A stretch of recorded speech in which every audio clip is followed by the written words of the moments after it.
Welcome two times law.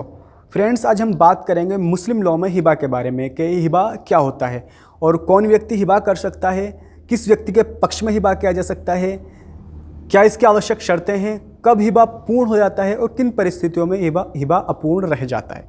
सबसे पहले हम बात करेंगे कि हिबा होता क्या है। हिबा जो होता है एक वो संविदा होती है जिसमें एक व्यक्ति अपनी संपत्ति को बिना प्रतिफल के किसी दूसरे व्यक्ति के पक्ष में अंतरित करता है और वह उस व्यक्ति के द्वारा स्वीकार कर ली जाती है, तो इसको हम हिबा बोलते हैं। हिबा दान की ही एक संकल्पना है, दान का ही एक रूप है। अब हम इसकी आवश्यक शर्तों के बारे में बात करते हैं कि हिबा की आवश्यक शर्तें क्या होती हैं। तो हिबा की आवश्यक शर्तें 3 होती हैं। सबसे पहले एक घोषणा की गई हो, घोषणा के पश्चात उस घोषणा को स्वीकार कर लिया गया हो, यानी उस घोषणा की स्वीकृति कर ली गई हो। तीसरी चीज़, उस स्वीकृति के पश्चात संपत्ति का परिदान कर दिया गया हो। अगर ये तीनों कंडीशन फुलफिल हो जाती हैं तो हम मानेंगे कि हमारा हिबा पूर्ण हो गया है। अब हम सबसे पहली वाली शर्त के बारे में बात करते हैं जिसको हिबा की घोषणा बोला जाता है। हिबा की घोषणा कौन व्यक्ति कर सकता है? जब कोई व्यक्ति इस आशय की अभिव्यक्ति करता है कि वह अपनी संपत्ति किसी दूसरे व्यक्ति के पक्ष में करना चाहता है या करने की अभिव्यक्ति करता है, तो इसको हम हिबा की घोषणा बोलते हैं। यह घोषणा मौखिक भी हो सकती है, यह घोषणा लिखित भी हो सकती है। जब यह घोषणा लिखित होगी तो इसको हम हिबेनामा बोलते हैं और इसका पंजीकरण कराना आवश्यक नहीं है, लेकिन कुछ निर्णयों के अकॉर्डिंग इसका पंजीकरण आवश्यक हो गया है अगर संपत्ति अचल है तो। अब हम बात करते हैं कि हिबा की घोषणा कौन व्यक्ति कर सकता है।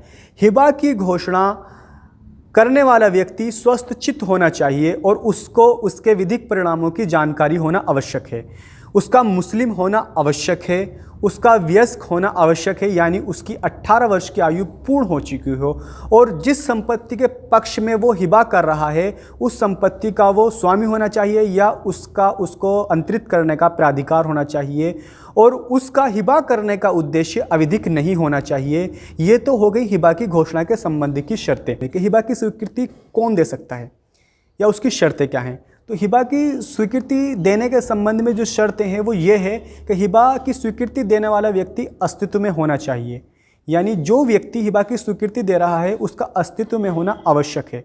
लेकिन हम गर्भस्थ शिशु के पक्ष में भी हिबा कर सकते हैं, लेकिन जब हम गर्भस्थ शिशु के पक्ष में हिबा करेंगे तो उसका जन्म 6 महीने के अंदर अंदर हो जाना चाहिए जब से हिबा किया गया है।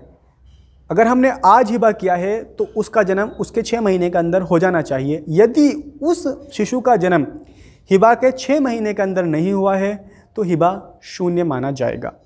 हिबा की स्वीकृति देने के संबंध में लिंग, जाति, धर्म या मनस्थिति से कोई संबंध नहीं है।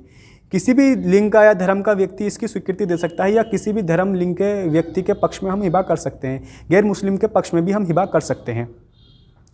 पागल के पक्ष में भी हम हिबा कर सकते हैं। जब हम किसी पागल के पक्ष में हिबा करेंगे तो उसकी स्वीकृति उसके संरक्षक की ओर से दी जाएगी, उसकी स्वीकृति उसके संरक्षक की ओर से दी जाएगी। हम किसी गैर नैसर्गिक व्यक्ति के पक्ष में भी हिबा कर सकते हैं, जैसे मस्जिद के पक्ष में हिबा कर सकते हैं, अस्पताल के पक्ष में हिबा कर सकते हैं, स्कूल के पक्ष में हिबा कर सकते हैं। इनकी स्वीकृति कौन देगा? तो इनकी स्वीकृति जो देगा इनका प्रबंधक देगा या सक्षम प्राधिकारी देगा। और हिबा जिस व्यक्ति के पक्ष में किया जा रहा हो उसका निश्चित होना आवश्यक है, अनिश्चित नहीं होना चाहिए स्वीकृति देने वाला व्यक्ति। और अब हम चलते हैं सबसे महत्वपूर्ण और आखिरी शर्त पर कि हिबा जिस संपत्ति का किया गया है उसका परिदान होना आवश्यक है। तो सबसे महत्वपूर्ण शर्त है जब हम किसी संपत्ति का हिबा कर देते हैं उसकी स्वीकृति हो जाती है, फिर उसका परिदान होना आवश्यक है। यदि किसी संपत्ति की स्वीकृति हो गई है और परिदान नहीं हुआ है तो हिबा पूर्ण नहीं माना जाता और हिबा पूर्ण नहीं माना जाएगा। यदि उस संपत्ति की स्वीकृति हो गई है तो फौरन ही वो हिबा पूर्ण हो जाएगा। उम्मीद है आपकी समझ में पूरा टॉपिक आ गया होगा। सबसे पहले हिबा की घोषणा की जाती है, उसके पश्चात उसकी स्वीकृति की जाती है, उसके पश्चात संपत्ति का परिदान किया जा सकता है। ये स्टेप बाय स्टेप 3 शर्तें, तीनों ही फुलफिल जब हो जाती हैं हमारा हिबा पूर्ण हो जाता है।